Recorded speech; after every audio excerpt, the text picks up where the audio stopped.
एक minute ma'am, फिर से राजीव जी ने फिर से कहा। नमस्कार मैम, सुप्रभात। सुप्रभात। ब्लैक स्वेल थिएटर की वेबिनार श्रृंखला 12 में आप सभी का स्वागत है।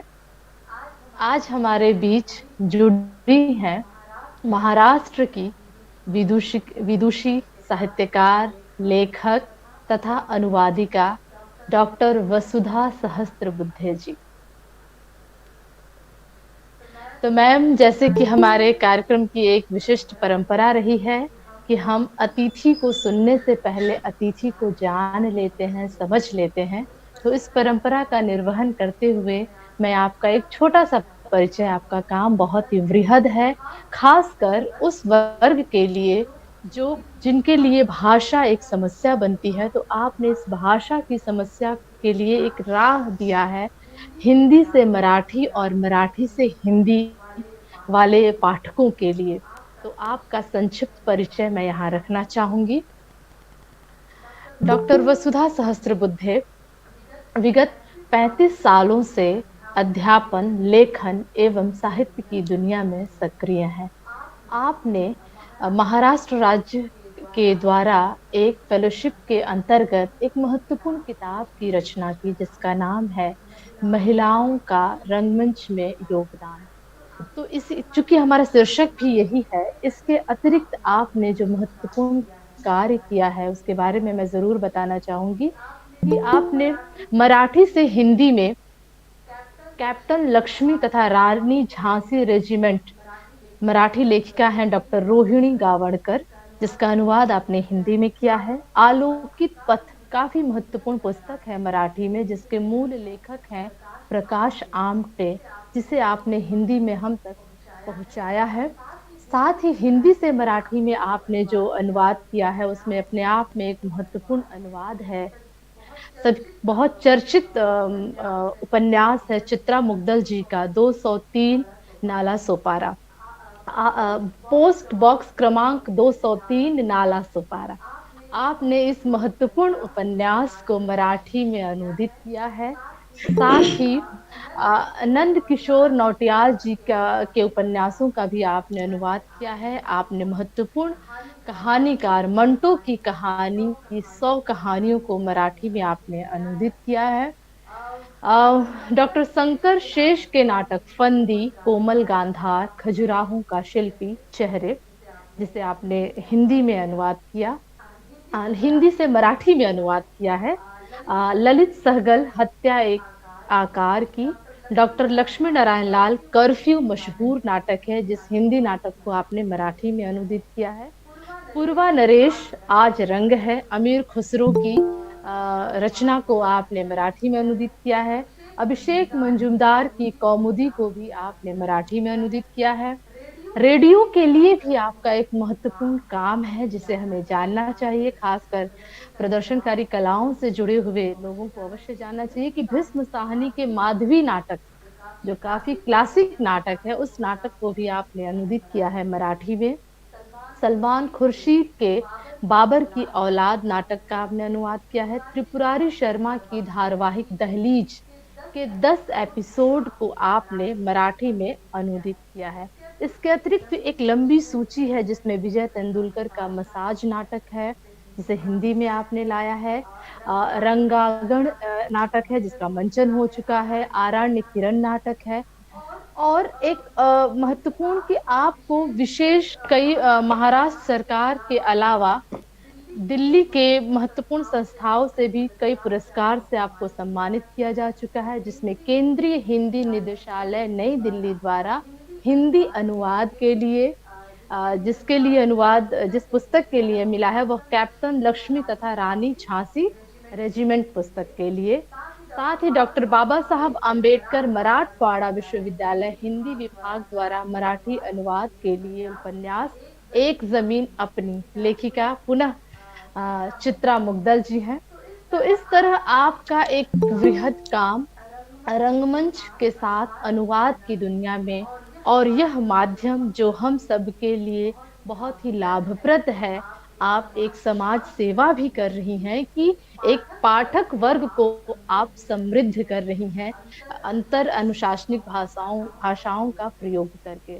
तो मैम, आपके इस बृहद कार्य का बहुत ही अभिनंदन है और आपका पुनः अभिनंदन स्वागत है। और जैसा कि विषय है महिलाओं का रंगमंच में योगदान, तो हम चाहेंगे इसी विषय से आप अपनी बातचीत शुरू करें। जी मैम। नमस्कार।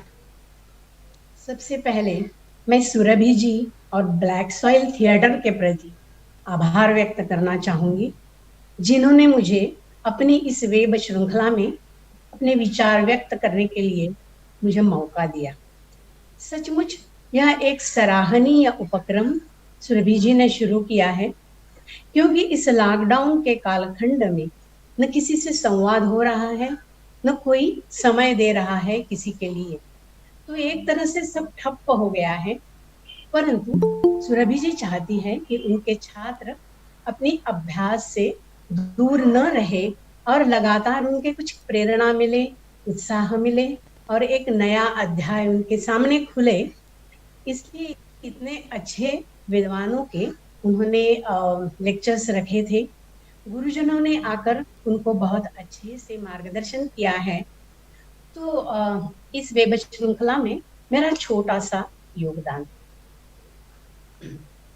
भारतीय साहित्य और जीवन में प्राचीन काल से नाटक का बहुत बड़ा योगदान है। नाट्य कला में तो वह गहराई से जुड़ा हुआ है। क्या है नाटक? मुझे लगता है नाटक कलाकारों द्वारा नटेश्वर की गई प्रार्थना है, पूजा है, कलाकारों की समस्याओं की अभिव्यक्ति है। लेकिन यहाँ कलाकार स्त्री या पुरुष इस तरह से यहाँ द्वैत नहीं है, क्योंकि नटेश्वर में दोनों समाहित है। स्त्री और पुरुष को लेकर नटेश्वर अपने आप में हमारे सामने प्रस्तुत है, शिव और शक्ति के रूप में।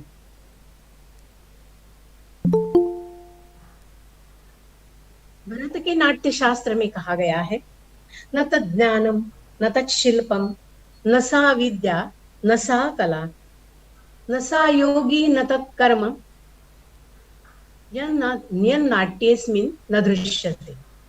अर्थात संसार में न कोई ऐसा ज्ञान है, न शिल्प, न कोई ऐसी विधा, न कला, न ऐसा योग जो नाट्य कला के अंतर्गत प्रदर्शित नहीं किया जा सकता।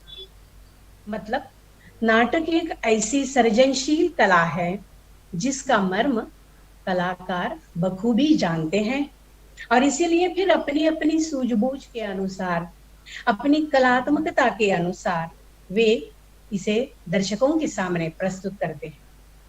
अब यहाँ कलाकार के रूप में है लेखक, निर्देशक, अभिनेता, नेपथ्यकार, गायक, नर्तक, सभी है और इनके साथ दर्शक भी है और इन सब के समसमा संयोग से रस निष्पत्ति होती है। यही नाटक है जो हम दर्शकों तक पहुंचाना चाहते हैं।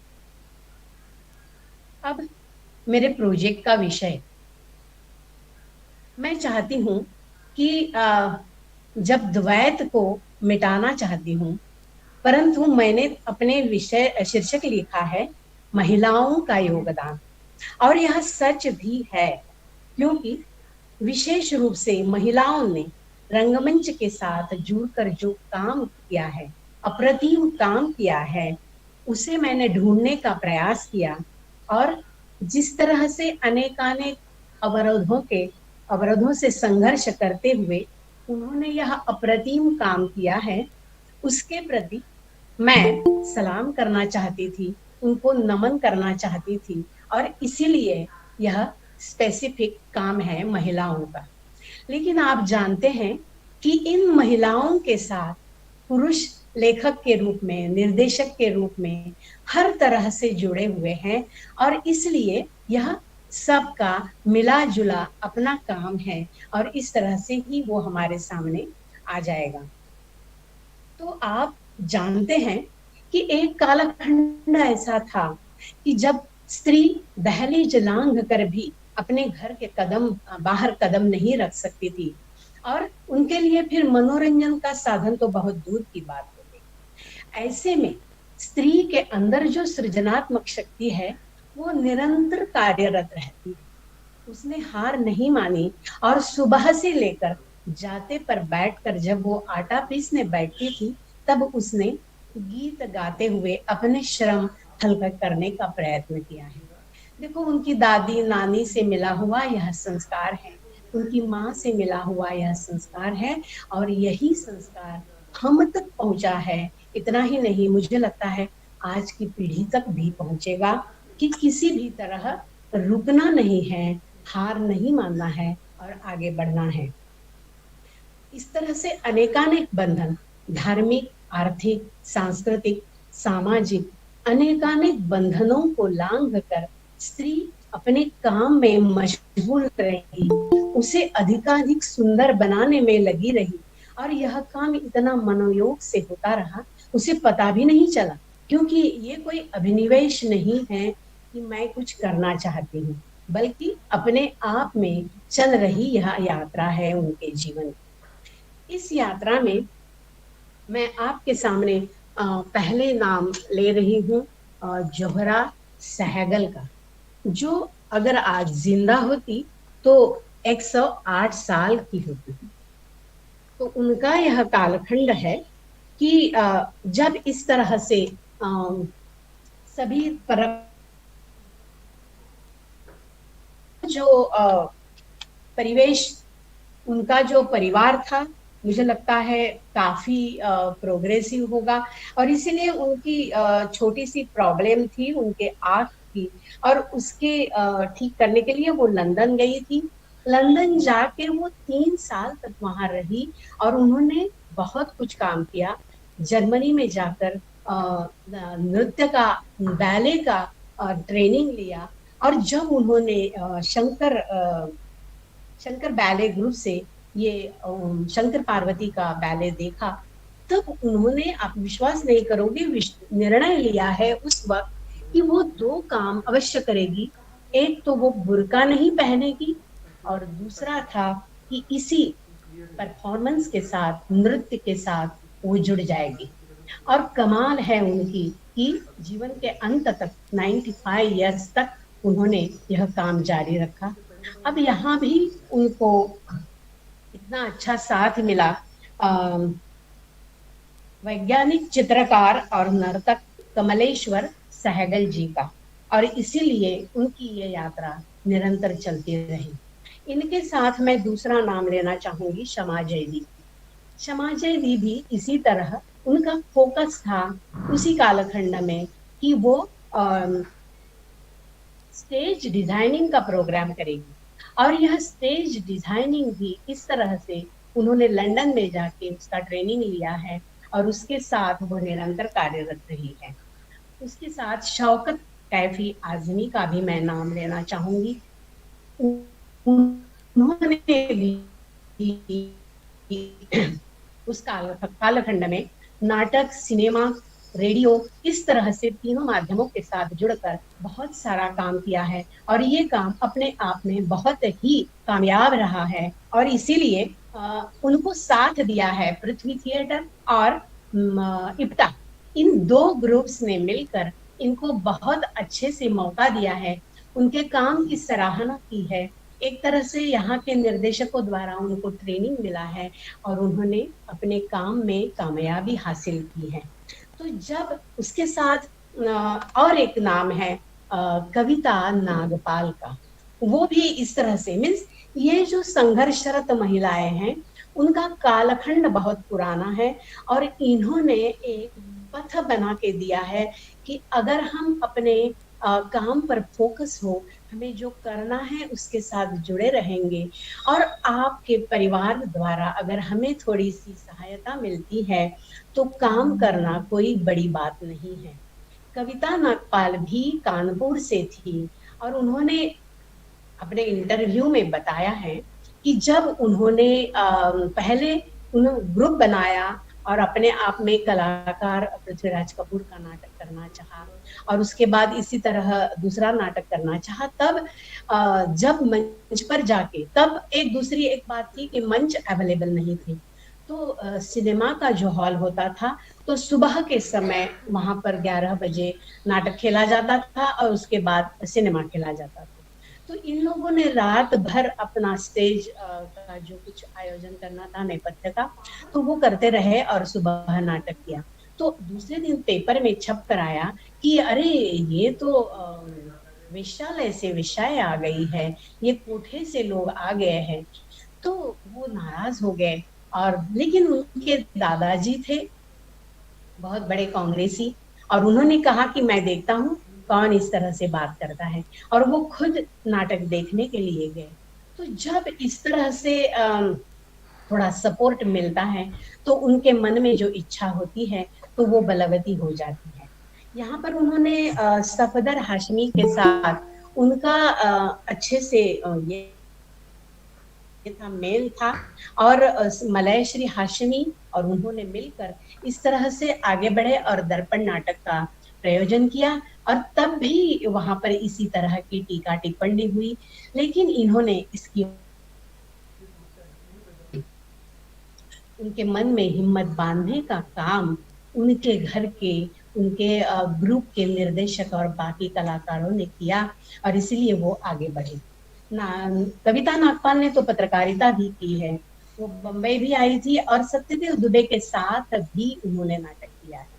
तो इन लोगों का काम इतना तारीफे काबिल है कि मैं जब उनको दिल्ली में जाकर मिली थी, तो इतनी वो खुश हुई कि वसुधा तुम महाराष्ट्र में से आई हो, एक मराठी लेडी यहाँ पर आई है और उनको हमने जो काम किया है उसका कुछ डॉक्यूमेंटेशन करने की इच्छा हो रही। तो मैंने कहा कि मेरी भाषा मराठी है, फिर भी मेरे मन में जो नाटक के प्रति प्रेम है वो भाषा के पल्याड़ है, और इसलिए मुझे पुनः ये कहना अच्छा लगेगा कि भाषा कोई बैरियर नहीं होती। नाटक एक अपने आप में अलग ही विधा है जो सबके मन में यह ऊर्जा उत्साह भर देती है कि हमें इस तरह से आगे बढ़ना ही चाहिए। और इनके साथ शांता गांधी भी थी जिन्होंने इस तरह से काम किया है, जो कि वो गुजराती से थी। तो यहाँ पर वही मीन्स मैं शांता गांधी का नाम इसीलिए लेना चाहती हूँ कि उन्होंने एनएसडी में भी काम किया है, और शायद इनका परिचय आपके टीचर्स ने आपको दिया होगा कि उनको किस तरह से। लेकिन सरकार ने भी पद्मश्री से इन दोनों को सम्मानित किया है, जौहरा सहगल को भी और शांता गांधी को भी। इसके बाद मैं अरुंधति नाग का नाम लेना चाहूंगी। ये मेरा प्रोटोकॉल ऐसे नहीं है कि उम्र के अनुसार या काम के अनुसार, लेकिन मुझे लगा कि थिएटर की प्रॉब्लम हर हर एक रंगकर्मी के लिए लग रही थी। लोग नाटक तो करना चाहते थे, नाटक से जुड़ना चाहते थे, उसकी पूरी मेहनत करते थे, लेकिन उनके लिए मंच नहीं था, न रिहर्सल के लिए और न मंचन करने के लिए। तो अरुंधति नाग और शंकर नाग ने मिलकर यह सपना देखा था कि वे एक इस तरह के रंगमंच की परिकल्पना करेंगे जो सबके लिए अपना जो काम है उसे प्रस्तुत करने के लिए जगह देगी। पृथ्वी थिएटर एक ऐसा लोगों के लिए, हिंदी नाटक के रंगमंच के लिए एक ऐसा अवदान है कि जो सब लोग उसे चाहते हैं, क्योंकि वो इंटेंस थिएटर है। लोग दर्शक और अभिनेता के दरमियान कोई अंतर ही नहीं होता, और इसलिए इस नाटक का जो एक परिणाम है, प्रभाव है, अपने आप में बांधे रहता है। तो उन लोगों ने मिलकर बंगलोर में एक ऐसा ही रंग शंकरा थिएटर निर्माण किया, और उसको मैं रंगशंकरा थिएटर देखने के लिए बंगलोर गई थी। लेकिन वहाँ एक निरंतर नाटक करने की परंपरा है, तो वहाँ तो कन्नड़ नाटक भी एवरीडे चलते रहते हैं। अरुंधति ने एक वहाँ परंपरा बनाई है कि वो हिंदी नाटकों का भी एक उत्सव मनाती है, जिसमें एक सप्ताह में पूरे बाहर से लोग बुलाती है ग्रुप्स को, और लोगों को अच्छे अच्छे हिंदी नाटक देखने का मौका मिलता है। तो इस तरह से अरुंधति भी आप लोगों को मालूम होगी कि किस तरह से वो एक बहुत अच्छी अदाकारा है, लेखिका है, सह निर्देशक के रूप में उन्होंने बहुत कुछ काम किया है। और इस तरह से उन्होंने इसी कारण उनको इस वेदना से वो जुड़े हुए थे कि नाटक का मंच अवेलेबल नहीं है, तो उनके अंदर कैसे वो व्याकुल हो जाते हैं। तो इस तरह से थिएटर निर्मित, यह उनका बहुत ही तारीफे काबिल काम है जो किसी भी महिला ने नहीं किया है। उसके बाद मैं त्रिपुरारी जी का नाम लेना चाहूंगी। और मुझे लगता है कि त्रिपुरारी जी से आप परिचित होंगे, क्योंकि वो नाट्य विद्यालय से, राष्ट्रीय नाट्य विद्यालय से जुड़ी हुई है। और उनका काम अभी भी चल रहा है। लेखन, निर्देशन, अभिनय, सब तरह से वो और बाहर जाके भी वो वर्कशॉप करती रहती है। अभी अभी बताया सुरभि जी ने कि मैंने दहलीज का, अब मुझे लगता है ये 20 साल वगैरह पहले की बात होगी कि हम लोगों ने उम्बरठा नाम से रेडियो पर इसका अनुवाद किया था। और यह बहुत ही लोकप्रिय हो गई थी धारावाहिक, कि लोग रेडियो सुबह में लगाकर इस धारावाहिक को सुनते रहते थे। और हम लोगों को उसे मराठी में संस्कारित करते हुए बहुत मजा आता था। एक तरह से स्त्री का जो दहलीज उल्लंघन किस तरह से कर सकती है, इसके बारे में छोटा प्रशिक्षण का कार्यक्रम इसके द्वारा किया गया था। उसके सिवाय वो उनके मैम मन। मैम फोन थोड़ा सा, फोन सीधा कर लीजिए मैम थोड़ा सा, और एक कुछ टेक लगा दीजिए उसको, वो हाँ हाँ हाँ, ठीक। जी मैम। हाँ, उन्होंने अलरीपू संस्था के साथ जुड़कर भी बहुत काम किया है। और यह काम उनका स्त्री की समस्याओं को, और जो स्त्री घर के अंदर बैठी हुई है, तो उनकी जो समस्याएं हैं, अगर बाहर बाहर वो समझ में आ जाएगी, तो उनके जो अधिकार है, उनके लिए जिंदगी को जीने के लिए सरकार द्वारा या जो कानूनन उनके हक मिलने चाहिए, उसके प्रति जागृति निर्माण करने के लिए भी उन्होंने नाटक का एक टूल के रूप में उपयोग किया है, कि नाटक द्वारा महिलाओं के मन में वह जागृति निर्माण करना। ये इतना एक अच्छा उपकरण है, क्योंकि लेक्चर देने से लोग बाग बोर हो जाते हैं कि क्या सुनते रहें, बल्कि एक कहानी को इस ढंग से पेश किया जाएगा कि देखो यह कहानी तुम लोगों की भी है। जिस तरह से नाटक में किसी एक पात्र की वो कहानी हमारे सामने रखी जा रही है, तो उनके जो नाटक है, बहू, अक्स पहेली, काठ की गाड़ी, पोशाक, रेशमी रुमाल, दायरे, इस तरह से उन्होंने स्त्री को जागरूक कर दे हमारे सामने रखने की कोशिश की है।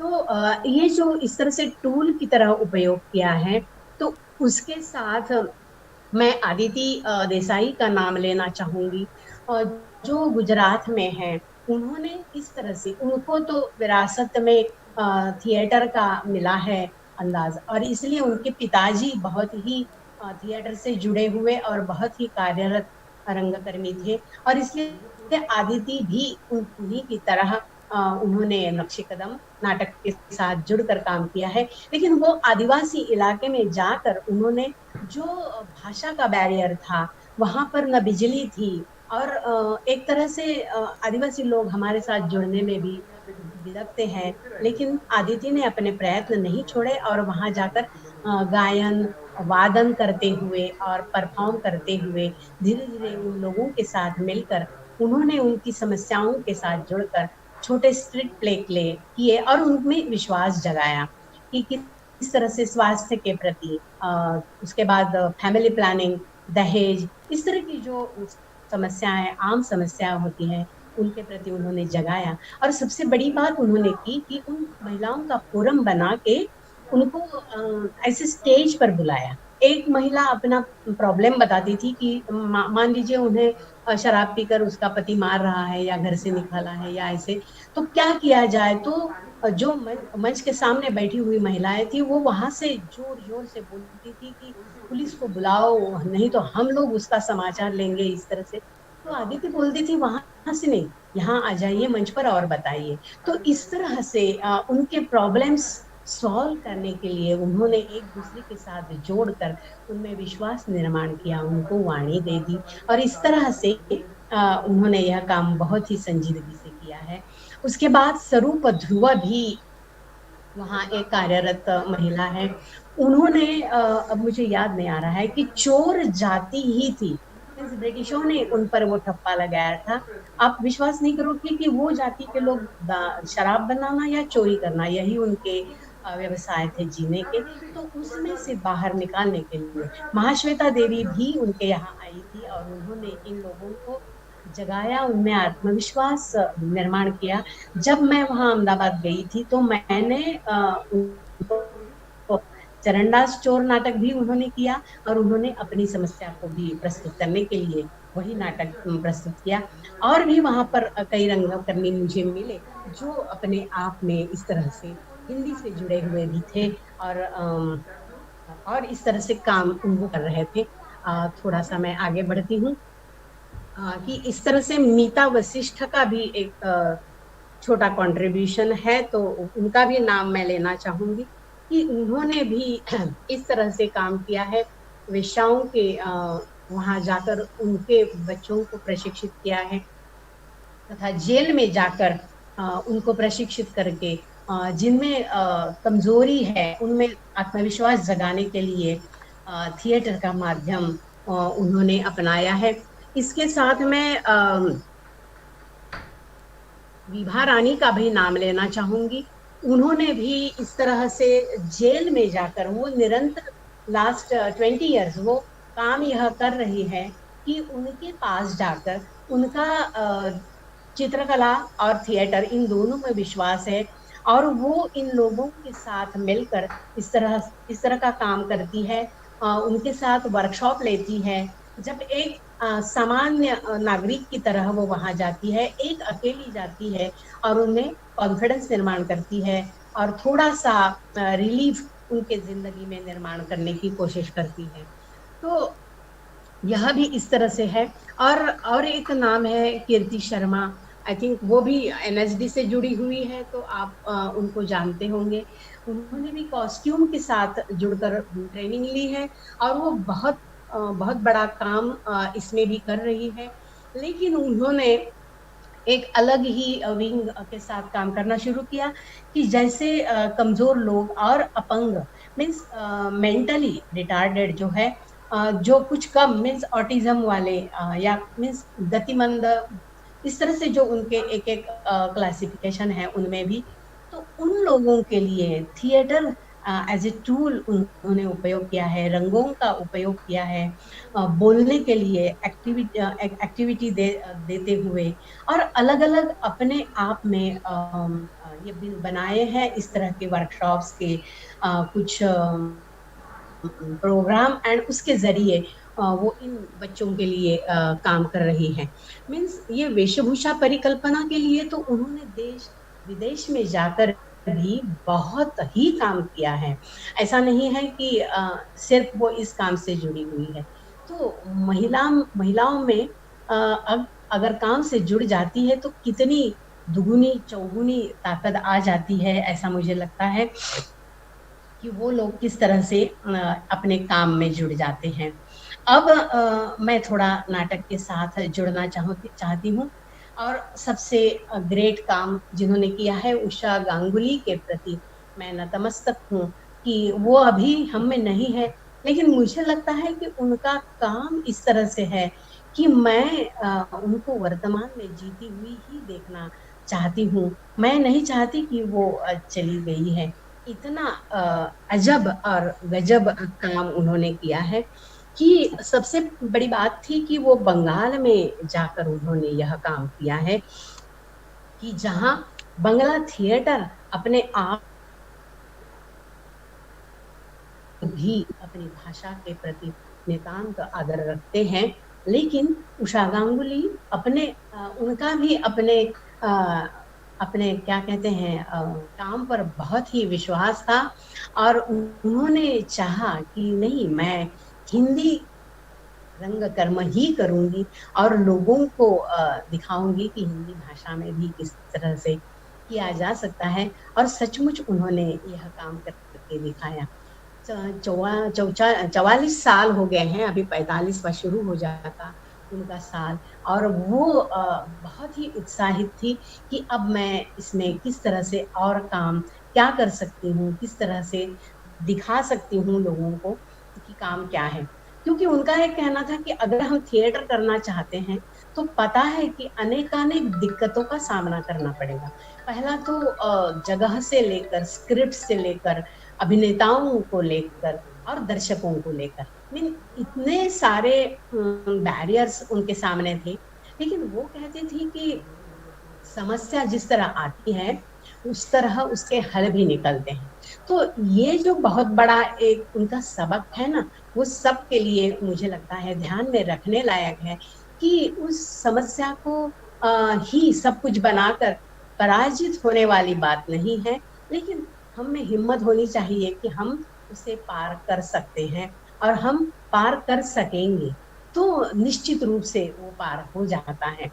क्योंकि उन्होंने देखिए शुरुआत में तो बाहर के निर्देशक, और एक बात सॉरी, कि वो प्रशिक्षित मीन्स नाटक के लिए उनका प्रशिक्षण नहीं था। और वो चाहती थी कि मुझे जरूरत नहीं है एनएसडी में जाकर, सॉरी एनएसडी के प्रति मेरा कोई आरोप नहीं है, लेकिन उनका मंतव्य मैं बता रही हूँ कि उनका कहना था कि उन्होंने कथक सीखा था। कोई भी प्रशिक्षण नृत्य का हो, संगीत का हो या नाटक का हो, अपने आप में कलाकार में प्रगल्भता लाने में पूरा होता है। जैसे कि उन्होंने कथक सीखा था तो उसका पढ़न, उसकी लय, उसकी ताल, उसका संगीत के साथ जुड़ जाना और उसका जो कंसंट्रेशन है, ये सब उन्होंने अपने अभिनय में लाए और एक अप्रतिम अपना अनुभव लोगों के सामने प्रस्तुत किया। उनका ये जो पढ़ंत है, उनके जो बोल है, वो उनका स्वच्छ उच्चारण के लिए एक एक अक्षर को उच्चारित किस तरह से किया जाएगा, उसकी गति कैसे होगी, मंद हो या तीव्र हो, या लय चलने में पूरे शरीर का जो आंगिक अभिनय है उसके लिए वो इतनी कारगर थी कि मुझे नहीं लगता कि उसमें कोई भी हम खामी निकाल सकते हैं। और कंसंट्रेशन उनका इतना था कि काबिले तारीफ है उनकी हर चीज, रंगों के प्रति भी, प्रकाश के प्रति। मीन्स अगर नाटक को हम सामने रखते हैं तो उसका प्रेजेंटेशन कैसे होगा। मैंने उनका रुदाली देखा था और वही मुझे लगता है ऐसे ही 10-15 साल हो गए होंगे, नेहरू सेंटर में वो आई थी और मैंने वहां पर देखा था। उसके बाद बम्बई में थिएटर्स राइटर्स का वर्ल्ड वर्ल्ड के धरातल पर एक बहुत बड़ा सेमिनार हुआ था और वहां पर भी वो आई। तब मुझे लगता है रुदाली कहानी से तो सब लोग परिचित होंगे और पिक्चर उन्होंने आप लोगों ने देखा होगा। लेकिन मैंने नाटक देखा तब मुझे लगा कि रुदाली की जो वेदना है वो शुरुआत से, मीन्स जब मंच कमर छोटी सी अस्पष्ट अधूरी सी लाइट है और वहां पर एक स्त्री बैठी हुई है और जाते पर वो अपना आटा पीस रही है, वो अपना काम मनोयोग से कर रही है। उसके बाजू में एक खटिया पर उसका बीमार लड़का पड़ा हुआ है, कुछ ऐसे मैले कुचैले कपड़े टंगे हुए हैं और धीमी धीमी रोशनी में और उस आवाज के साथ जुड़कर जो मंच खुलता है, एक शब्द भी नहीं है लेकिन ध्वनि और प्रकाश की सहायता से जो एक वेदना में उसका घर हमारे सामने निर्माण हो जाता है, उसको दाद देनी पड़ती है। और हमारे महाराष्ट्र के दर्शक भी बहुत ही जानकार प्रेक्षक है जिन्होंने पर्दा खुलते ही उसको तालियों की गड़गड़ाहट से उसका स्वागत किया था। और उसके बाद वो धीरे धीरे नाटक आगे बढ़ता जाता है, बहुत कम संवाद और गतिपूर्ण संवादों के साथ जो हलचल थी, उनका जो प्रवेश और निर्गमन था उन्होंने नाटक को, उस वेदना को हमारे सामने रखने में बहुत ही मदद की और सब लोग बहुत ही गदगद हो गए। तो उषा गांगुली के बारे में तो बहुत कुछ कहने लायक बातें हैं, क्योंकि उन्होंने छोटे एक कहानी को लेकर किस तरह से और भी नाटक बनाए, और किस तरह से उन नाटकों को हर जगह जगह मीन्स आंगन नाटक, बादल सरकार पर एक अभी लेक्चर हुआ था, और तभी मुझे बार बार उनकी याद आ रही थी कि किस तरह से जमीन से जुड़े हुए कलाकारों को उठाकर उन्होंने उन स्त्रियों को उठाकर उनमें आत्मविश्वास भरते हुए नाटक किया है और अपने आप में आगे बढ़ी है। तो एक बहुत ही प्रशंसा करने लायक उनका काम है। ठीक है, उनके बारे में तो बहुत कुछ कहा जा सकता है। उसके साथ उमा झुनझुनवाला भी है, जो एक वो भी मुझे लगता है 20 वगैरह सालों से वो भी कार्यरत है उनके साथ, लेकिन उनके पति है, और इसलिए दोनों मिलकर वो अलग अलग तरह की कविताओं का प्रेजेंटेशन करती है, कहानियों का प्रेजेंटेशन करती है, और एक तरह से लगातार जुड़े रहना यही बहुत बड़ी बात होती है, तभी रंगमंच बनता है। उसके साथ रमणिका है, सॉरी उनका नाम मैं भूल रही हूँ, लेकिन ठीक है, इस तरह से गढ़ है। यहाँ पर भी बहुत सारे लेखक हैं, निर्देशक है, और सबसे बड़ा नाम प्रतिभा अग्रवाल का मैं लेना चाहूंगी। उनको नमन करना चाहूंगी कि इस उम्र में उन्होंने जो नाट्य शोध संस्थान का काम किया है वो बहुत ही काबिले तारीफ है। वो एक अनुवादक है, कलाकार है, लेखक है, किस तरह से उनके एक व्यक्तित्व में अनेकानेक आयाम जुड़े हुए हैं, और उनको जब देखते हैं तो काम करने की प्रेरणा मिलती है। उम्र का लिहाज छोड़ दो और अपने आप में कामरत कार्यरत हो जाओ, तभी हम प्रतिभा जी को सच्चे रूप से नमन कर सकते हैं। हर तरह के उनके पास वीडियो है, और उन्होंने कितने नाटककारों के इंटरव्यूज लिए हैं, भाषा पर काम किया है, और हर तरह से हमारे लिए उनकी लाइब्रेरी मतलब खुल जा सिम सिम, अब यहाँ आ जाओ, सब कुछ काम आपका हो जाएगा और कहीं जाने की जरूरत नहीं। मुझे अपने बम्बई की एनसीपीए की लाइब्रेरी पर भी इसी तरह गर्व है, जहाँ मैंने मेरा जो पूरा काम 20-25 साल से मैं जो कर रही हूँ, वो पूरा काम मैंने वहाँ बैठकर ही किया है। मेरे पीएचडी के लिए मुझे वो लाइब्रेरी मिल क्या गई, और मैंने तभी से और किसी भी लाइब्रेरी में जाकर मैंने कोई काम नहीं किया है, इतना काम वहाँ पर हम कर सकते हैं। तो इन दोनों ग्रंथालयों का मैं सचमुच तहे दिल से आभार व्यक्त करती हूँ कि लोगों के लिए वो कितना बहुत ही बड़ा काम कर रहे हैं। तो इसके आगे बढ़ती हूँ मैं। और गिरीश रस्तोगी वो भी अब नहीं रही है, गोरखपुर में उनकी रूपांतर संस्था निरंतर 30-35 सालों तक काम कर रही थी। अब वाराणसी में काम करना कोई सहज काम नहीं है, लेकिन वो पीएचडी थी और इसलिए भरतनाट्य पर भी उन्होंने काम किया था। वो डिपार्टमेंट में थी यूनिवर्सिटी में, और इसलिए स्टूडेंट्स का एक उनको सहारा था कि बच्चे उनको मिलते थे, और फिर उन्होंने वर्कशॉप्स लिए, एंड उन्होंने राग दरबारी हजारे प्रसाद द्विवेदी की कुछ ग्रेट रचनाओं को लेकर उन्होंने काम किया है, और उसके लिए उन्होंने नेपथ्य का काम इतना बढ़िया किया है कि वाराणसी में जाकर, यूनिवर्सिटी में जाकर सितार के कुछ टुकड़े, संगीत के कुछ टुकड़े, तथा कॉस्ट्यूम बनाए, मुकुट बनाए, बच्चों को नाटक की संरचना के साथ इस तरह जोड़ के, मीन्स इन महिलाओं ने केवल थिएटर नहीं किया है, तो किस तरह से नाटक करना चाहिए, जबकि ये भी ये नहीं थी, प्रशिक्षित नहीं थी, लेकिन मुझे लगता है कि नाटक ना हर मनुष्य के अंतर नाटक होता है अंदर में, और किस तरह से उसको आगे बढ़ाना है, संभालना है, संजोना है, वो हर एक की अपनी अपनी क्या कहें कुवत के अनुसार वो उसे आगे ले जाता है। तो उन्होंने भी इस तरह से, एंड लेखन का भी उन्होंने इतना काम किया है कि क्या छिन्नमस्ता का उन्होंने किया है, नाट्य रूपांतरण और इस तरह से उन्होंने अनेकानेक उपन्यासों को लेकर, और सबसे बड़ी बात 30-40 बच्चों का ग्रुप लेके वो छोटे छोटे गांवों में जाती थी और इस नाटकों का और एक तरह से साहित्य का भी प्रबोधन लोगों के साथ कर रही थी और उन तक वो पहुंचाने की कोशिश कर रही थी। उसके बाद हमारी नादिरा बब्बर, उनके प्रति भी मैं नतमस्तक हूँ, क्योंकि उन्होंने भी वो बम्बई में वो भी अब ऐसे ही 45-50 साल उनके भी ग्रुप को हो गए हैं और वो निरंतर कार्यरत है।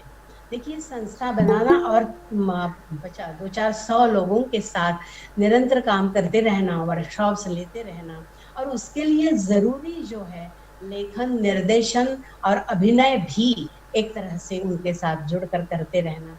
जो नादिरा जी बोलती है कि मुझे अभिनय मेरा सबसे पहला प्रेम है, लेकिन वो उतना ज्यादा अभिनय नहीं कर सकती क्योंकि बाकी जिम्मेदारियों को उनको संभालना होता है। तो इस तरह से उनकी विशेषता यह है कि हर शैली को उन्होंने जागृत रखा है। जैसे कि पारसी थिएटर हमारी हिंदी नाटक की हम परंपरा मानते हैं, शुरुआत की, तो वहां से लेकर लोगों को एक अनुभव देने के लिए वो यहूदी की लड़की बहुत ही अच्छे से तामझाम के साथ करती है। मीन्स वो कॉस्ट्यूम, वो म्यूजिक, वो शैली पारसी थिएटर की, उस भाषा को भी वो कायदे से वहां पर प्रस्तुत करती है और लोगों को एक बहुत ही अच्छा अनुभव देती है।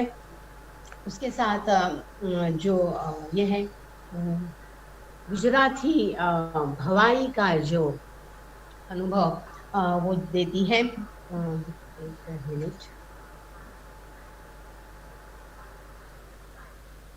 जसमा ओढ़न, जिसका शांता गांधी भी पहले करती थी मंचन, और उसके साथ भी उन्होंने बहुत काम किया है। तो उन्होंने संध्या छाया, मीन्स उन्होंने ये अभिनय भी किया है। संध्या छाया मराठी का एक बहुत चर्चित और क्लासिक प्ले है, तो उसमें वो संध्या छाया में वो काम करती थी। बेगम जान का उन्होंने लेखन, निर्देशन और अभिनय भी किया है, और एक गायिका के जीवन की विडंबना को वो अपने सामने रखने की कोशिश करती है। और इस तरह से बहुत सारे नाटक, और उनका एक बहुत अच्छा काम है कि वो जो वर्कशॉप एक पूरा ये करती है, उत्सव, नाट्य समारोह करती है, जिसमें एवरीडे एक एक उनकी अपने ग्रुप की प्रस्तुति करती रहती है, और उस प्रस्तुति के साथ वर्कशॉप होते हैं, छोटे छोटे स्ट्रीट प्ले होते हैं, और उसके साथ नेपथ्य में काम करने वाले किसी एक कलाकार का वो सम्मान करती है।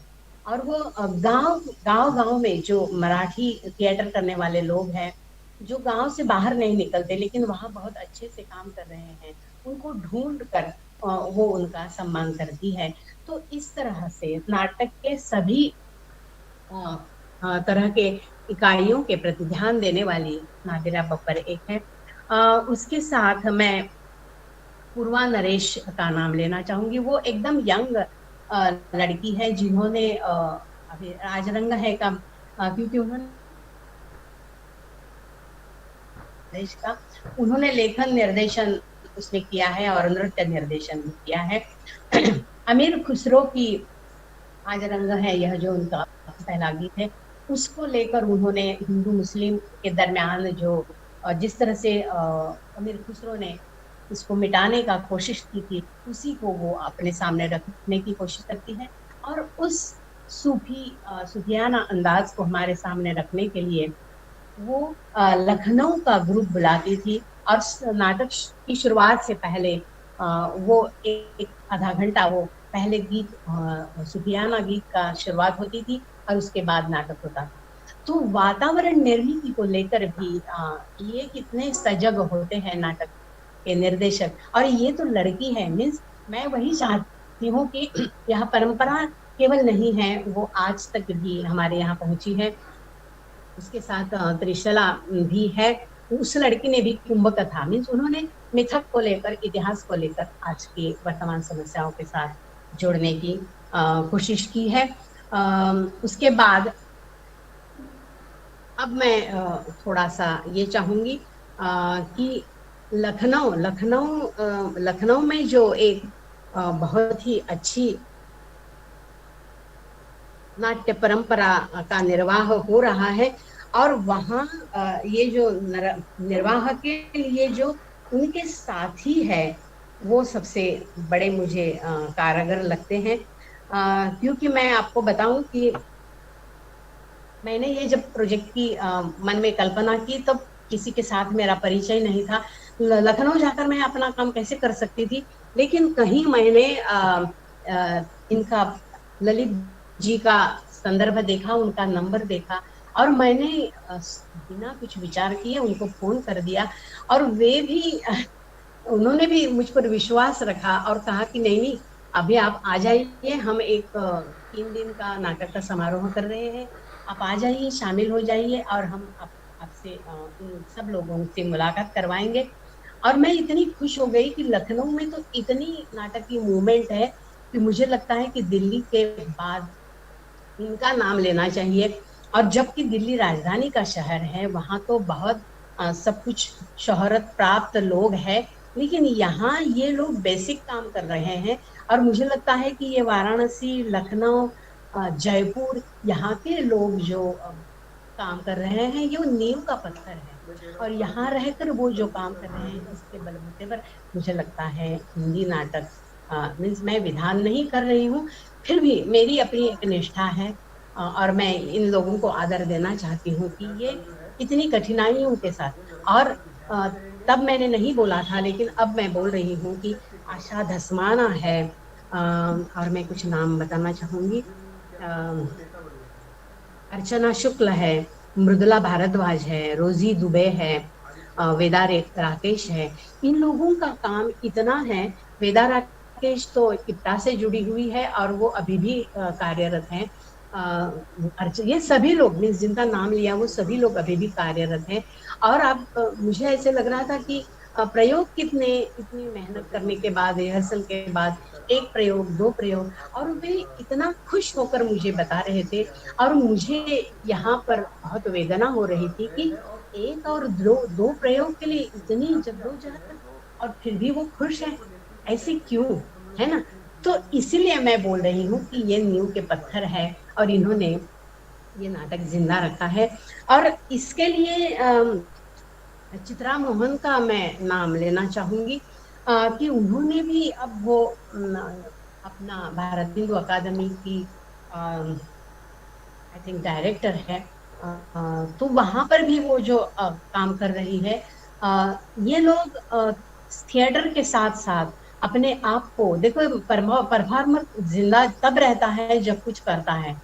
और इसीलिए वो वेब सीरीज हो, चाहे सीरियल्स हो, चाहे स्ट्रेट प्ले हो, किसी तरह से लेखन हो, किसी तरह से वो अपने आप में जुड़ा रखना चाहती है। और इसी तरह चित्रा मोहन का काम भी बहुत बड़ा है, और टीवी से भी वो जुड़ी हुई है। और अभी मुझे उन्होंने वही कहा कि अभी उन्होंने ग्रुप के साथ, उनके कॉलेज के ग्रुप के साथ उन्होंने मिट्टी की गाड़ी पर उन्होंने काम किया है। लेकिन इनके साथ अगेन जो द्वैत अद्वैत की बात जो मैं कर रही थी, यहाँ संगम बहुगुणा है, उर्मिल कुमार थपलियाल है, ललित सिंह पोखरिया है, सूर्य मोहन कुलश्रेष्ठ है, अखिलेश खन्ना, ये जो सभी लोग हैं, इन लोगों ने मिलकर इन सभी महिलाओं को प्रशिक्षित किया है, अपने नाटकों में काम करने का मौका दिया है, आत्मविश्वास दिया है। और इसीलिए यह मुझे बहुत ही अच्छा लग रहा है कि इन लोगों का भी तहे दिल से मैं आभार व्यक्त करती हूँ। और एक थोड़ा सा है, जम्मू कश्मीर में भी मैं ऐसे ही गई थी। सुधीर महाजन का नाम मैं लेना चाहूंगी। उनका भी मैंने एक वहाँ के थिएटर को लेकर आर्टिकल पढ़ा, और उनका भी वहाँ फोन नंबर था। तो मैंने ऐसे ही फोन कर दिया कि सोचा अगर वे मिल जाते हैं और कुछ मौका देते हैं तो हम काम करेंगे। और उन्होंने भी ऐसे कहा कि हम एक नाटक पर सेमिनार कर रहे हैं, रविंद्रनाथ के नाटकों पर, अगर हो सके तो आप पेपर भी पढ़ लीजिए और हमारे यहाँ आ जाइए, मैं आपको मिलवाऊंगा। और यहाँ पर भी मैंने तो वो काम किया। एंड गुरमीत कौर है, उन्होंने इतना काम किया है लेकिन मुझे नहीं मालूम उनका नाम सब लोग कितना जानते हैं। और मुश्ताक काक भी वहाँ इतने कार्यरत है। अब मुश्ताक काक को तो सब जानते हैं, लेकिन उनके साथ जिन्होंने ये काम किया है, गुरमीत कौर है, संतोष सांगड़ा है, और ऋतु मंहास का एक नाम उन्होंने मुझे दिया। और भी सुषमा गुप्ता है, निर्मल विक्रम है, गरिमा गुप्ता है। तो देखिए छोटे छोटे काम उन्होंने किए हैं, लेकिन थिएटर से जुड़ना कोई सीधी बात नहीं है कि मन में आया। देखिए हम कुछ चाहते हैं, पढ़ सकते हैं, लेकिन थिएटर के लिए वो मात्रा चाहिए, अभिव्यक्ति की ताकत चाहिए, अभिनय का जो एक गुर है वो चाहिए। तो ये सब इन औरतों में था। और अब क्या, और भी मुझे जबलपुर के भी सब लोग इसी तरह से बहुत काम करते हैं, अरुण पांडे, नवीन चौबे, और भी वहाँ के लोग हैं जो इन लड़कियों को आगे बढ़ने में बहुत ही मदद करते हैं। और सबसे बड़ी एक बात मैं अभी मैं वाइंड अप करूंगी, कि सबसे बड़ी बात, इन लोगों को बंसी कौल, बीबी कारंत, ब्रजमोहन शाह जैसे इन लोगों ने जगह जगह जाकर वर्कशॉप्स लिए। बंसी कौर का तो मुझे मालूम है, ग्वालियर, भोपाल, इंदौर, उज्जैन और बाकी भी इस तरह से हर जगह पे जाकर इन्होंने वर्कशॉप्स लिए हैं। और इन महिलाओं के अंदर एक एक महीने का वर्कशॉप लेकर एक प्रोडक्शन किया है। इनके मन में आत्मविश्वास जगाया है, उनकी हिम्मत बांधी है कि वो सब कुछ कर सकते हैं। तो इन सब के प्रति मेरा पुनश्च आभार और नमन, और यही मेरा एक उद्देश्य था। मैं अपनी ओर से ये काम करने की कोशिश की है। तो धन्यवाद देना चाहूंगी कि सुरभि जी, आपने मेरे विचार व्यक्त करने के लिए मौका दिया। तो अब पता नहीं बच्चों को कैसे लगा और क्या, तो अब मैं बिल्कुल, बिल्कुल मैम, पहले तो बहुत बहुत धन्यवाद। और आपकी वो महत्वपूर्ण किताब है मेरे हाथों में। मैं चाहूंगी कि जिन छात्रों को रुचि हो हिंदी रंगमंच में महिलाओं का योगदान, वो जरूर पढ़ें इस किताब को। ठीक है, हमारे पास समय की बाध्यता है और अतिथि को 1 घंटे मिलते हैं, 1 घंटे में वह संभव नहीं है पूरी किताब की मर्म को आपके सामने उड़ेल देना। लेकिन फिर भी मैम, आपने पूरी कोशिश की है कि उषा गांगुली से लेके प्रतिभा अग्रवाल से लेकर उमा झुंझुनवाला और इन सब के बृहद काम को आपने संक्षेप में बताने की कोशिश की है। हम चाहेंगे कि हमारे छात्र जरूर इससे लाभान्वित भी हुए हैं, और उनकी कुछ जिज्ञासाएं भी है जो इसकी गहराई में वो और जाना चाहते हैं। तो मैं चाहूंगी कि उनकी जो जिज्ञासाएं हैं, अभी जो मैम ने अपनी बात रखी है, तो वो अपनी जिज्ञासाओं को रखें यहाँ पर।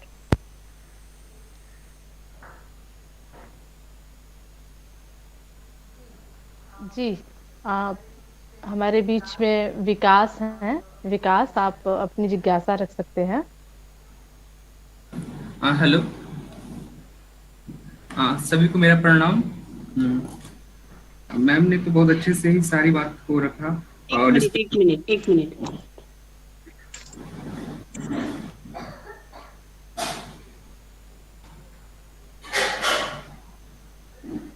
मुझे ठीक से आवाज धीमी आ रही थी।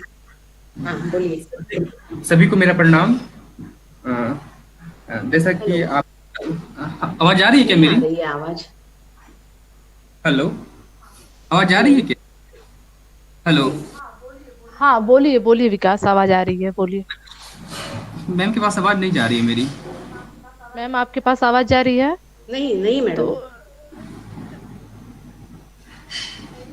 मेरी आवाज जा रही है मैम? अब क्या हो गया? मैम, मेरी आवाज जा रही है? आप हेडफोन निकाल दीजिए मैम। निकालू? हाँ, निकाल दीजिए, वहां से कनेक्शन भी निकाल दीजिए। और विकास, थोड़ा जोर से बोलिए। जी मैम, आप वहीं से सुनिए, आप बोलिए विकास। सभी को मेरा प्रणाम। मैम ने जैसा कि आपने सारी बात तो रखा, मतलब उत्तर भारत, कहा महाराष्ट्र से लेकर राजस्थान, एमपी, सारे जितने भी बड़े बड़े नाटककार रहे हैं सबके बारे में चर्चा किया आपने। मैं ये पूछना चाह रहा था कि जो उत्तर पूर्वी क्षेत्र है वो उसमें कोई नाटककार ऐसे पैदा मतलब नहीं आए हैं महिला नाटककारों के रूप में उत्तर पूर्वी भारतीय क्षेत्र में? शायद मैं वहां नहीं पहुंच सकी जी। आसाम एंड वहां तक। मैम एंड फोन को सीधा रखिए, मैम फोन सीधा रखिए, आप दिखनी चाहिए जी। एक तो जी मैं मैम। वहां नहीं पहुंच सकी।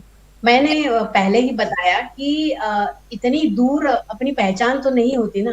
अब जैसे जम्मू का बताया या इनका लखनऊ का बताया, विनोद रस्तोगी का बताया, तो कहीं से मुझे छोटा सा भी छोर मिल जाता था ना, तो मैं उनको फोन करके पूछती थी। लेकिन आसाम से नहीं मुझे मिला।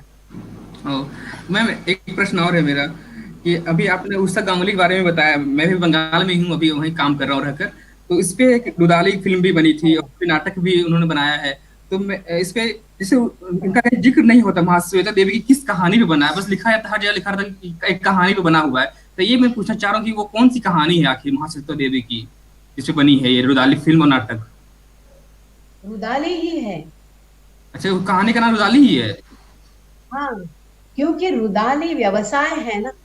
जी हाँ, तो उसकी जो वेदना थी वो महाश्वेता देवी को रखनी थी। और जी सबसे बड़ी बात यही थी कि वो जो रुदाली, उसके जीवन में इतनी घटनाएं, पति का देहांत, बेटे का देहांत, और गरीबी तो इतनी थी कि खाने के लाले थे। तो इस तरह से इन सबके साथ संघर्ष करते हुए उसने आंखों से कभी आंसू नहीं निकाले, क्योंकि अगर वो ढह जाती तो पूरा उसका घर ढह जाता। लेकिन अब वो व्यवसाय कौन सा कर रही है कि रुदाली और किसी के मरने पर जाके रोना और उसके पैसे से घर चलाना। इससे बड़ी विडंबना नहीं हो सकती ना। एक प्रश्न और है अंतिम में मैं ये पूछना उसने अकेले तुम ही पूछोगे? अच्छा नहीं, एक ठीक है, लास्ट है, पूछो। एक लास्ट है। हाँ हाँ हाँ। ये पूछना चाह रहा था जैसे कि मतलब रुदाली फिल्म बनी है, एक कहानी के ऊपर बनी है, नाटक भी बना है और फिल्म भी बना है। तो दोनों में मूलभूत अंतर क्या देखा आपने? मतलब कहानी को लेकर बना हुआ नाट्य रूपांतरण और एक सिनेमाई रूपांतरण, इसमें क्या अंतर दिखा? अब ये तो ना स्पेसिफिक विषय हो गया, क्योंकि बहुत सारी बातें होती है ना कि सिनेमा की भाषा कैमरे की होती है और नाटक की भाषा भाषा होती है जो नेपथ्य से जुड़ कर आती है ना। जी छोटे छोटे वाक्य होते हैं और उन प्रसंग होते हैं, है ना। तो इसलिए इसका क्षेत्र बहुत बड़ा होता है। अब यहाँ तो रुदाली में जिस तरह से जो सहार दिखाया गया है, उसके जरिए जो दिखाया गया है, ये तो वहां नहीं दिखा सकते ना। जी फिर भी उन्होंने बहुत सारे छोटे छोटे, जैसा कि मैंने पहला ध्वनियों के माध्यम से जो बोला मैंने, वो ना अलग से ही उस पर बोलना चाहिए, क्योंकि ऐसी छोटी सी दो चार लाइन में उसको नहीं बोल सकते। ठीक है मैम, बहुत धन्यवाद आपका। ठीक है विकास। प्रतीक हमारे बीच में है, प्रतीक आप अपनी जिज्ञासा रख लें। हाँ प्रतीक। नमस्ते मैम, बहुत सुंदर व्याख्यान था। मेरा प्रश्न ये है कि जैसे मैम आपने बात की द्वैत अद्वैतवाद की, तो जैसे अद्वैतवाद की एक परिकल्पना आपने बहुत अच्छी रखी, लेकिन अगर हम इस बात को एक हाइपोथेसिस माने कि हिंदी रंगमंच में अद्वैतवाद अभी चल रहा है, तो मुझे थोड़ा सा इसमें डाउट एक होता है कि हमारी हिंदी नाटक लेखिकाओं को देखें तो बहुत कम गिने चुने नाम सामने आते हैं, और जो त्रिपुरारी शर्मा मैम या नादिरा जहीर बब्बर हैं, ये लोग अर्बन एरिया में रहे हैं। इधर इस बेल्ट की बात करें जो खास हिंदी बेल्ट है, वहां से हमें नहीं देखने को मिलता है। फिर हम प्रकाश परिकल्पना की बात करें तो उन्हें उसमें हमें कोई ऐसी स्त्री का नाम नहीं आता है जो कि प्रकाश परिकल्पक उस तरीके से उतनी फेमस है। तो अभी रंगमंच में जो स्त्रियों की स्थिति है हिंदी रंगमंच में, वो क्या लगता है आपको? क्या मराठी रंगमंच या बांग्ला रंगमंच इतनी अच्छी पहुंच पाई है, या स्त्री चरित्रों की जो प्रमुखता रही है हिंदी नाटकों में, क्या उतना अच्छा है अभी?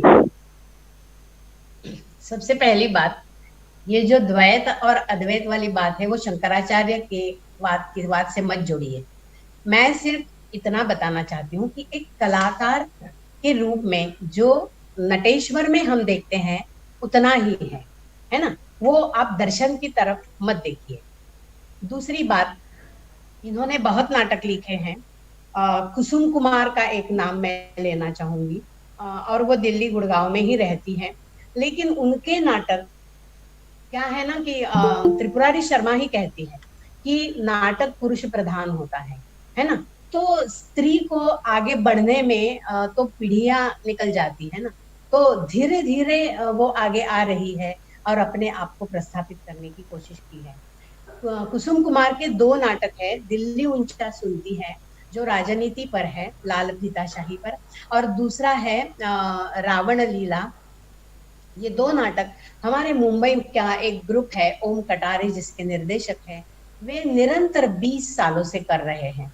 तो ये बहुत बड़ी बात है ना कि जो इस अब ये है कि ये पृथ्वी थिएटर से या मुंबई छोड़ के वो बाहर नहीं जाते नाटक करने के लिए। दूसरी बात है नेपथ्य राग और इहामृग और अंत हाजिर है जैसे नाटक लिखने वाली मीरा कांत, वो भी एक्चुअली दिल्ली में है। लेकिन ताक जी कौन अभी मैंने नाम लिया था,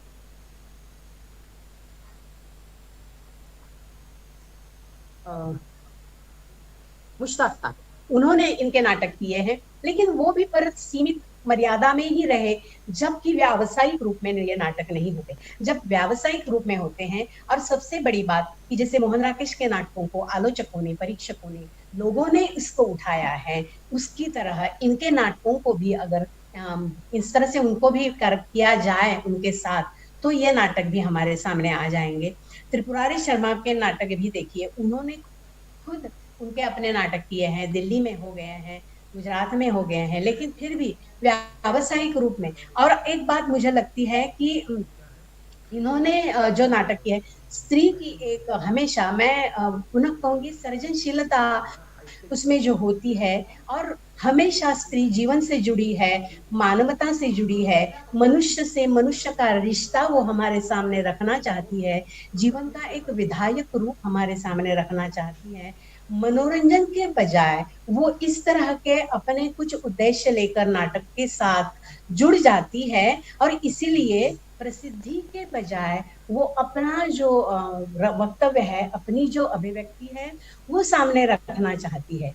तो ये सब बातें क्या कहें कि प्रसिद्धि से दूर हो जाती है। इस तरह से मुझे लगता है कि इनको लोगों के सामने आने की कोई गुंजाइश नहीं मिली है। और कैरेक्टर्स के रूप में तो है ही। अब मोहन राकेश के तो तीनों नाटक स्त्री चरित्र से ही जुड़े हुए हैं, लेकिन कुसुम कुमार का देखिए राजनीति से जुड़ा हुआ है। दोनों नाटक उनके एक और भी एक है नाटक उनका सफिया, नहीं मैं नाम भूल रही हूँ, जो दलित और ब्राह्मणों का इंटरकास्ट विवाह का, जो हमारे तेंदुलकर जी ने भी अपने नाटकों में कन्यादान नाटक में किया है। तो इस तरह से मुझे लगता है स्त्री और पुरुष नाटक का चरित्र या अपने उद्देश्यों का कोई बैरियर नहीं होता। लेकिन स्त्री के उद्देश्य थोड़े से मंगल ज्यादा होते हैं कि जो जीवन को आगे बढ़ाना चाहती है।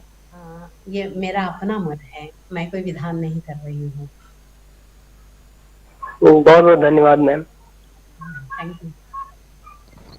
धन्यवाद प्रतीक, अपनी जिज्ञासा को प्रकट करने के लिए। हमारे साथ जॉय दास जी हैं। जॉय, आप अपनी जिज्ञासा रख सकते हैं, क्योंकि जॉय भी बांग्ला रंगमंच से खूब जुड़े हुए हैं। बांग्ला के साथ वो बनारस में भी रहते हैं और बनारस में हिंदी रंगमंच करते हैं। हाँ जॉय।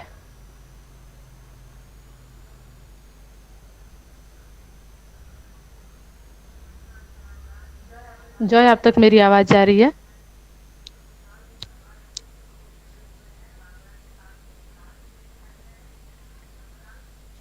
मुझे लगता है आवाज नहीं जा रही है जॉय तक। हाँ हाँ जॉय, नहीं जा रही आवाज। ठीक है मैम। हमारे बीच अश्विनी है। अश्विनी, आपकी कोई जिज्ञासा है तो आप रखिए।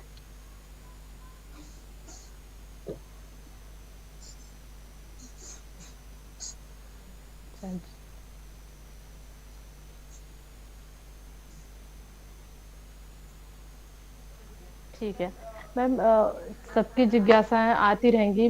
मेरा एक वैसे प्रश्न तो नहीं है, बस यूं ही जिज्ञासा है कि आज जो वैश्विक स्थितियां हैं, आज जहाँ पे रंगमंच जो है खासकर हिंदी रंगमंच की जब आप बात कर रही हैं, तो क्या जरूरत नहीं है, आपने जितनी भी महिला नाटककारों, महिला निर्देशिकाओं के की चर्चा की, जिनके बारे में आपने बताया, इन सब के इतर आज का जो समय है, ठीक है, उषा गांगुली हमारे सामने एक मील का पत्थर है, और जोहरा सहगल की एक पीढ़ी जो गई है, लेकिन आज जब हम बात करते हैं, अपने आप को जब हम देखते हैं, तो महिला नाटककार उस तरह से उभर कर सामने नहीं आ रही है, या महिला निर्देशक भी।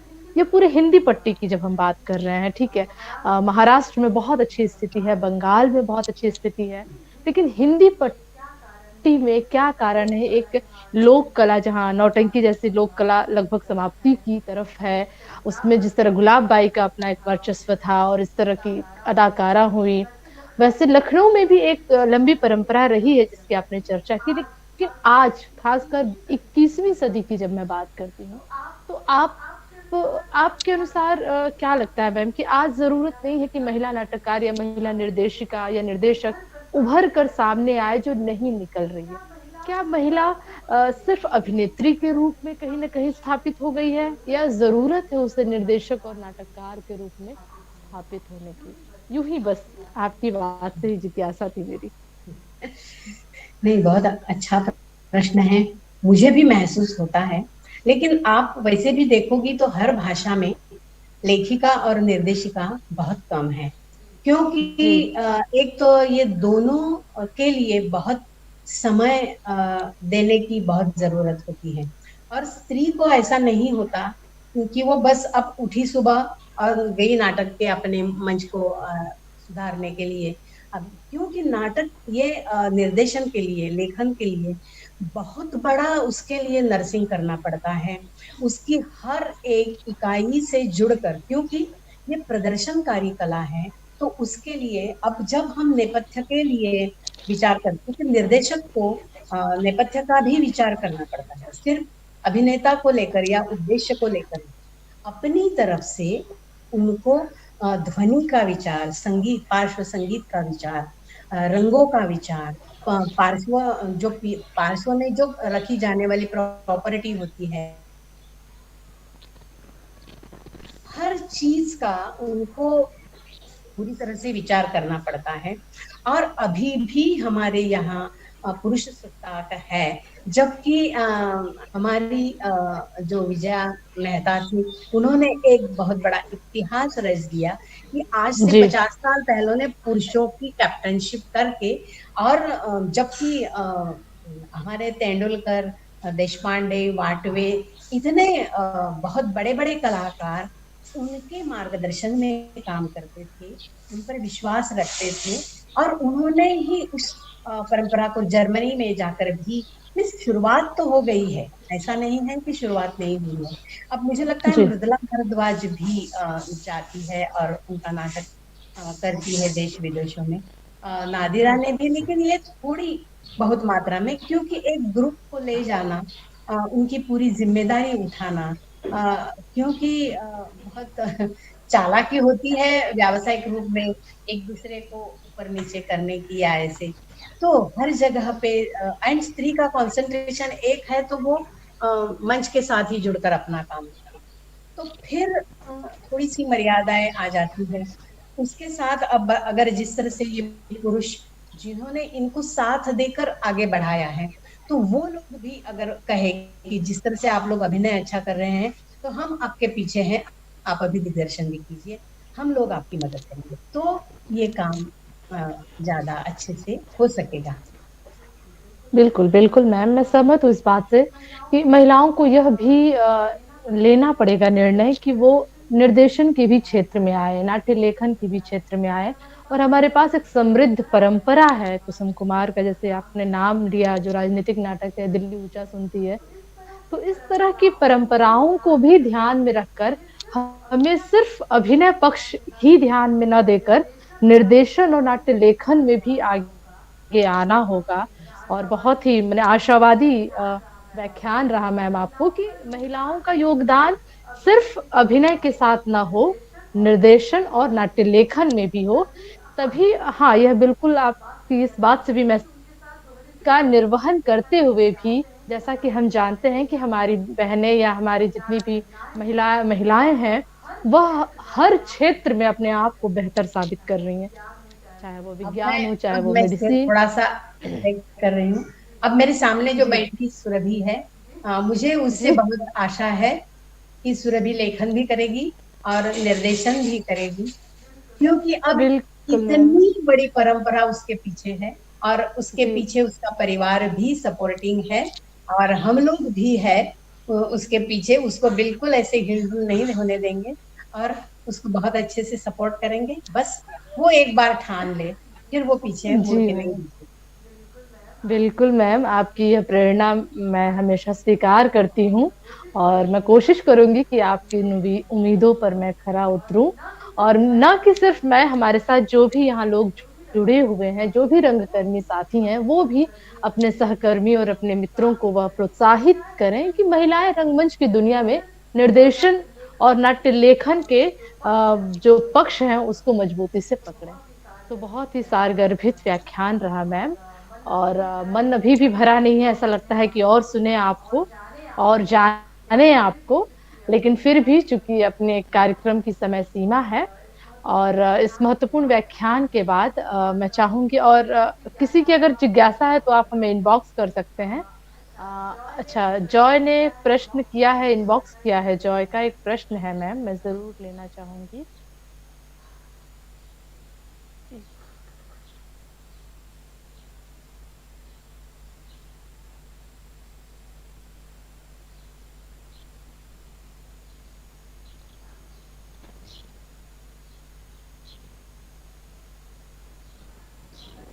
मैम, जॉय का प्रश्न वही है कि महिला रंगकर्मियों की चुनौतियों पर वैश्विक दृष्टि, यह इनकी जिज्ञासा है। जी मैम। आई थिंक उस पर बात हुई है ना। हम्म। जी, नेक्स्ट और किसी की अगर जिज्ञासा हो तो हाँ मैम बोलिए।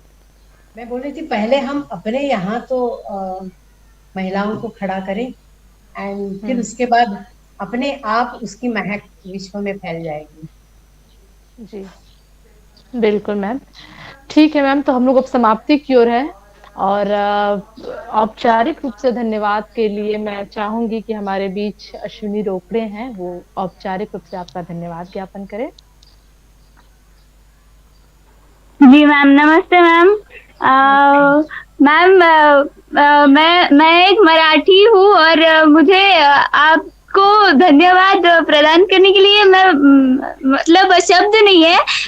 मराठी में बोलना चाहूंगी की लहान तोंडी मोठा घास आहे तुमचं, म्हणजे आभार मानणं माझ्यासाठी। तर खूप छान, सॉरी मराठी। आप बहुत बहुत धन्यवाद कि आप हमारी इस श्रृंखला में जुड़े और इतना महत्वपूर्ण ज्ञान हमें दिया। महिलाओं के प्रति जो इन सारी महिलाओं ने जो थिएटर के प्रति कार्य किया है वो एक ऊर्जा पूर्वक है, और आप भी एक लेखन के रूप में मराठी का हिंदी में करके और हिंदी का मराठी में लेखन करके जो हमको एक पाठक के रूप में नाटक पढ़ने का एक चांस दे रही है। तो इसीलिए आपका बहुत बहुत आभार मैम कि आप आज हमको इतनी सारी महिलाओं के बारे में आज हमको जानने को मिला, और बहुत रुचिपूर्वक ये महत्वपूर्ण विषय को हमको जानने को मिला, और एक महिला पूर्वक एक ऊर्जा रूप से आपने हमको व्याख्यायित किया है। तो बहुत बहुत धन्यवाद ma'am. Thank you ma'am. Surabhi ma'am, आपका भी बहुत बहुत धन्यवाद कि आपने आज धन्यवाद अश्विनी रोकड़े। आपने एक ही सांस में सारी बात कह दी, आपके लिए बहुत बहुत धन्यवाद अश्विनी रोकड़े। और सबसे अच्छा मराठी कारण यह नहीं है, लेकिन मराठी में मराठी व्यक्ति के साथ अपना एक लगाव हो जाता है भाषा की, तो उसे बहुत अच्छे से व्यक्त किया अश्विनी रोकड़े ने। Ma'am, Ashwini Rokade black soil theatre की सदस्य हैं, और यहाँ प्रदर्शनकारी कला विभाग से एमए भी कर रही हैं। तो मैं एक बार पुनः